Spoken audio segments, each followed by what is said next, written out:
ప్రభువైన యేసుక్రీస్తు నామములో అందరికీ నాకు వందనాలు. ఎలా ఉన్నారు? అందరూ బాగున్నారా? మరి కొద్ది క్షణాల్లో వాట్సాప్లో వందే భారత్ రైళ్ళు, ఇంకా గూడ్స్ బండ్లు, పెద్ద పెద్ద ఎక్స్ప్రెస్లు తెగ పరిగెట్టేస్తాయి స్టేటస్లు. న్యూ ఇయర్ కదా, హ్యాపీ న్యూ ఇయర్ అని చెప్పే వాళ్ళని ఒకటి అడుగుతున్నాను. హ్యాపీ న్యూ ఇయర్ అంటున్నారు కదా, దేనికోసం హ్యాపీ న్యూ ఇయర్ అసలు? అంటే హ్యాపీగా ఉండడం కోసం హ్యాపీ న్యూ ఇయరా? అంటే ఏమన్నా మారిపోతున్నాయని చెప్పి హ్యాపీ న్యూ ఇయరా? మారదు ఇక్కడ.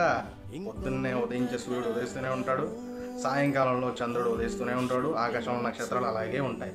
ఇంకా నువ్వు పీల్చే గాలి అలాగే ఉంటుంది, నువ్వు తాగే నీరు కానీ తినే ఆహారం కానీ అదే ఉంటుంది. అక్కడ ఏమీ చిత్ర విచిత్రాలుగా ఏం మారిపోదు. కొత్త సంవత్సరం అంటే కోసం ఒక పెద్ద హంగామాలు అట్టహాసాల కింద అడవిడి చేసేసుకుని మీరు చేసే భోగాలు మీరు చేశాక చెడు వ్యసనాలు ఏవి వదలకుండా హ్యాపీ న్యూ ఇయర్ అంటారేంటి?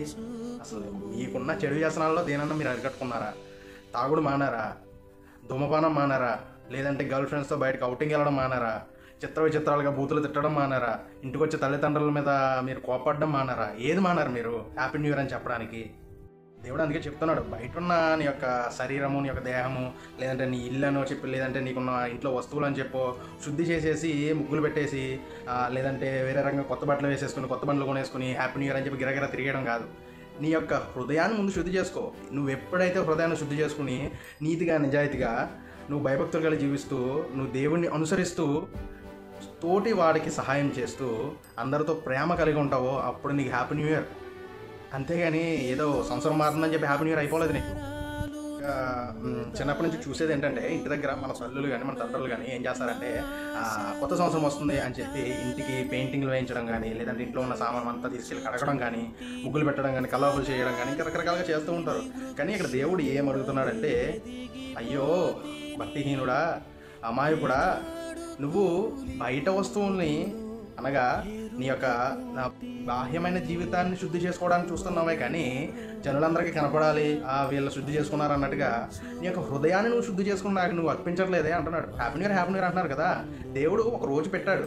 ఒకవేళ తప్పుజారి ఆయన నీ మీద గురిపెట్టి నిజంగానే ఆ ఒక్కరోజు ఈ రోజు నైట్ అయిందనుకో, హ్యాపీ న్యూ ఇయర్ని మళ్ళీ నువ్వు ఉండవు. ఇలా మాట్లాడుతున్నావు అనుకుంటున్నారా? అవును, ఇప్పుడు చెప్తుంది అదే.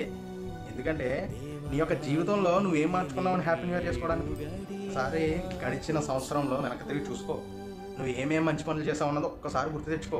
కనీసం ఒక్కసారన్నా నువ్వు నీతిగా నిజాయితీగా మనిషిగా ప్రవర్తించి దేవునికి అప్పు ఇచ్చావా అన్నది కూడా ఆలోచించు. ఏంటి దేవుడికి అప్పు ఇవ్వడం అంటున్నారా? దీనులకి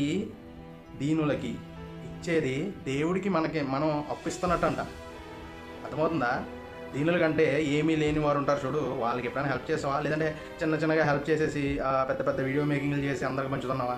చిత్రం ఏంటంటే, ఈ హ్యాపీ న్యూ ఇయర్ అని చెప్పి గొంతులు వేస్తూ ఉన్నవి లేనివి మొత్తం వాళ్ళ దగ్గర దాచుకున్నవన్నీ డబ్బులన్నీ కూడా తగలేసేసే వాళ్ళు ఎవరో తెలుసా?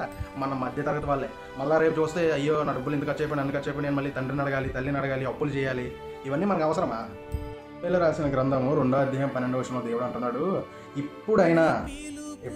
ఇప్పుడైనా కన్నీరు విడుచుచు నా యొద్దకు రండి అంటున్నాడు.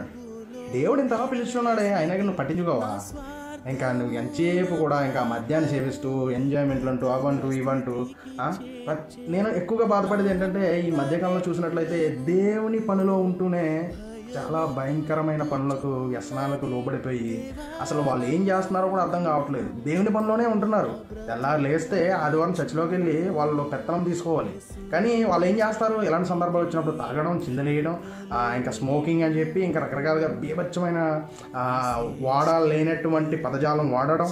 ఇలాగా అసలు దేవుని అందరూ ఏమైనా మీకు భయం కలిగి జీవిస్తున్నారా? 119వ కీర్తన లో ఎలా ఉందంటే, యవనులు దేనిని బట్టి తన నడతను చూచుకొనరు, వాక్యమును బట్టియే కదా అని చెప్పి. నువ్వు అసలు ఇప్పటివరకు అయిపోయింది. ఇప్పుడు కొత్త సంవత్సరం వస్తుందని చెప్పి చిందలేస్తున్నావు కదా. కొత్త సంవత్సరంలో అయినా నువ్వు ఒక క్రైస్తవునిగా ఉన్నావంటే, క్రైస్తవులనే కాదు, నువ్వు ఒక మనిషిగా ఉన్నావంటే నువ్వు ఎంత నీతిగా నిజాయితీగా జీవిస్తున్నావు, నువ్వు నమ్ముకునే దేవునికి నీవు ఏం చేస్తున్నావు, ఎంతసేపు దేవుడు ఇచ్చాడు అన్నది కాదు. ఇప్పుడు ఇలా జరిగింది, నాకు అలా జరిగింది, ప్రభువా ఏంటి దేవుడా నా మీద కటాక్షం లేదంటే, అరే నువ్వేం చేస్తున్నావు దేవుడి కోసం? నిన్ను కటాక్షించడానికి, నిన్ను కరుణించడానికి, నిన్ను దీవించడానికి నువ్వేం చేస్తున్నావు దేవునికి? నువ్వేమన్నా చేస్తేనే కదా ఆయన నీకు చేసేది. అంతేగాని హ్యాపీ న్యూ ఇయర్ అని చెప్పి ఇష్టం వచ్చిన చిందులేసి మద్యం సేవం చేసి ఆయన కొత్త సంవత్సరం ఇచ్చాడంటే ఒకసారి గుర్తించుకో. ఏంటది? నువ్వు ఇంకా బ్రతుకున్నావయ్యా, వెనక తిరిగి చూడు ఎంతమంది చనిపోయారు. అసలు రకరకాల ప్రమాదాలలో గురైపోయి మన కుటుంబాల్లోనే చాలామంది లేరు ఈ సంవత్సరం. ఇప్పుడు వచ్చే సంవత్సరానికి వాళ్ళు లేరు. మనం ఉన్నాం అంటే కనీసం భయం లేదా నీకు? చనిపోతే ఏముందిలే, దేవుడు లేడేమోలే, ఏమీ ఉండదులే అన్నారు. అరే సినిమాలో చూసే ఉంటారు కదా, ఆ? సినిమాలో చూసే ఉంటారు కదా, అగ్నిగోళాలు కాల్చివేసేయాలు, ఇంకేంటంటే భయంకరమైన చిత్రహింసలు పెట్టడాలు, ఏ సినిమాలు ఉన్నాయి కదా ఇంకాని. ఆ, ఇవన్నీ ఏంటి కట్టుకథలు అనుకుంటారేమో కొన్ని కొన్ని, బైబిల్లోంచి కాపీ చేసి చేసినవే అవి కూడా. బైబిల్లో ఏమైనా ఉంటుంది తెలుసా? పురుగు చావదు, అగ్ని ఆరదు అని చెప్పి. తెలుసా? భయంకరమైన వేదన, నరక యాతన ఉంటుంది నరకంలో. నిజంగా చెప్తున్నా, నరకంకే వెళ్తారు ఎటువంటి పనులు చేస్తూ. నువ్వు ఇంకా మారుమనసు పొందకుండా అన్నీ తెలుసుకోవడం ఇంకా భయంకరంగా నువ్వు జీవిస్తున్నావు అంటే, న్యూ ఇయర్కి అరే మామ రండి వేసేద్దాం, వచ్చేసేద్దాం, ఇచ్చేసేద్దాం అంటే ఇంకా నువ్వు అలా ఉరువిల్లుతూ ఉన్నావు అనుకో, దేవుడు దొంగలా వస్తానంటున్నాడు. ఏంటో తెలుసా? దొంగలాగా. ఎప్పుడైనా దొంగ వస్తాడు అని చెప్పి నీకు ఎప్పుడైనా ఇన్ఫర్మేషన్ ఇస్తాడా? ఎప్పుడు వస్తాడో తెలుసా? వచ్చి తొందరగా తీసుకెళ్తాడు. తీసుకెళ్ళిన తర్వాత అప్పుడు నిర్ణయిస్తాడు నీ లెక్కలేంటన్నది. సో తెలుసుకుంటావా ఇప్పుడైనా? లేదంటే హ్యాపీ న్యూ ఇయర్ అని చెప్పి ఇష్టం వచ్చినప్పుడు గంతులు వేస్తూ, ఆ మందు బాటిల్ ఓపెన్ చేస్తూ, ఆ స్మోకింగ్ చేస్తూ, అబ్బో రేసింగ్లు గీజింగ్లు, అబ్బో మామూలుగా ఉండదు అడవిడ, అబ్బో ఇవన్నీ కాదు. జాగ్రత్త, ఆయన సమీపంలో ఉన్నాడు. మీకు తెలుసుకోండి తొందరగా. ఎంతోమంది వెళ్ళిపోతున్నారు మన వెనకాల, మన కుటుంబాల్లోనే వెళ్ళిపోతున్నారు. ఒక్కసారి దృష్టి పెట్టి కుటుంబాన్ని నిన్ను నువ్వు నాకు రక్షించుకో. వనస్తులు దేవునికి ఎంతో అవసరం. మనము ఆయన కాడిని మొయ్యాలి. ఇప్పుడు ఆయన పనిని మనమే చేయాలి. మన తల్లిదండ్రులు ఆ కాలంలో వారికి తెలిసి తెలియక, వాళ్ళకి చదువులు కూడా లేక వాళ్ళ జీవితాలు అలా ఉన్నాయి. దాన్ని మనం ఎంత మాత్రం తప్పు పట్టకూడదు. మనం వాళ్ళని గౌరవించాలి, ఎందుకంటే వాళ్ళకి తెలియదు కాబట్టి. ఈ రోజుల్లో ఇంకనూ వాళ్ళకి తెలియదు. ఎందుకంటే నేను చూస్తున్నాను, చర్చికి వెళ్తారు, చర్చ్ అయిపోయిన తర్వాత అబ్బో ఎంచగా చక్కగా వస్తారు, చక్కగా ప్రార్థన చేస్తారు, అంతా మంచిగానే జరుగుతుంది.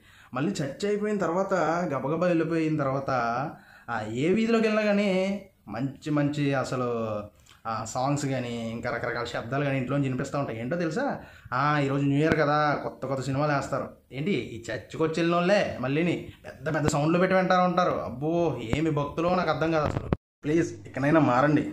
కొత్త సంవత్సరం రావడం అంటే, క్రిస్మస్లు సెలబ్రేట్ చేసుకోవడం అంటే లోకపరంగా అందరికీ కనపడేలాగా అట్టహాసాలుగా అనిపించుకోవడం కాదు.